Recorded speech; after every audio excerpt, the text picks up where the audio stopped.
C'est un plaisir d'accueillir dans le premier arrondissement ce premier grand débat thématique de Génération France Paris. Vous êtes très heureux que ce soir ça commence dans le premier.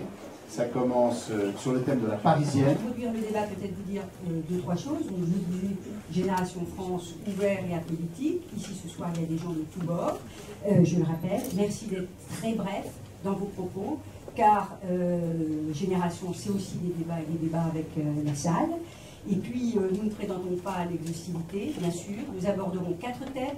La formation, l'égalité salariale, l'entrepreneuriat, l'articulation de la vie professionnelle et de la vie familiale, parce que c'est très important, les questions de précarité dont parlait tout à l'heure Rachida, qui se posent d'une manière particulièrement aiguë à Paris. Et puis, ça va peut-être intéresser autant les femmes que les hommes qui sont ici ce soir, la question du rapport au temps, parce que le rapport au temps des femmes, en particulier à Paris, avec les problèmes de logement, de transport, d'enfants, c'est un vrai rapport à Paris. Il y a plus de Parisiennes que de Parisiens. C'est déjà un bon argument. La deuxième chose, c'est vrai que les Parisiennes connaissent beaucoup plus de difficultés, beaucoup plus d'inégalités que les Parisiens. Et d'ailleurs, à elles concentrent des difficultés qui sont d'ailleurs connues par les Françaises en général, mais c'est plus accentué à Paris, pour reprendre une expression de Florence Berthoud, dans des situations tout à fait paradoxales. On a des femmes extrêmement diplômées, avec des revenus élevés, et puis à la fois des femmes totalement dans la précarité. C'est-à-dire que nous avons à peu près 20% de femmes cadres.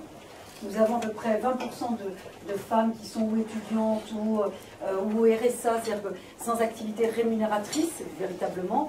Et puis nous avons à peu près 20% de femmes retraitées. Et donc, ça va se poser aussi, on va en parler tout à l'heure, c'est notamment tout le problème de la solitude. Alors, grande inégalité salariale, nous avons une inégalité entre les Parisiens et les Parisiennes en termes de salaire de 27%, qui est un taux beaucoup plus important que la moyenne nationale. Donc, c'est aussi une réalité des Parisiennes. On a une vraie difficulté pour les femmes à Paris, pour les Parisiennes, c'est la conciliation entre la vie privée et la vie professionnelle, notamment pour le mode de garde des enfants, parce qu'on recherche des modes de garde adaptés et de proximité. Il y a beaucoup de mamans qui effectivement se lèvent très tôt pour emmener leurs enfants à l'autre bout de Paris, ou même parfois en banlieue quand elles ne trouvent pas de mode de garde adapté, à Paris même, puisque nous avons 15 000 enfants en liste d'attente à Paris en attente d'un mode de garde adapté. Alors nous avons aussi un plus grand nombre de familles monoparentales à Paris, puisque nous sommes au-delà du double de la moyenne nationale à Paris. Donc ça veut dire que les familles monoparentales, et ça d'ailleurs Florence en parlera tout à l'heure, majoritairement les familles monoparentales, le chef de famille est une femme. Donc c'est aussi une distinction, une caractéristique des Parisiennes.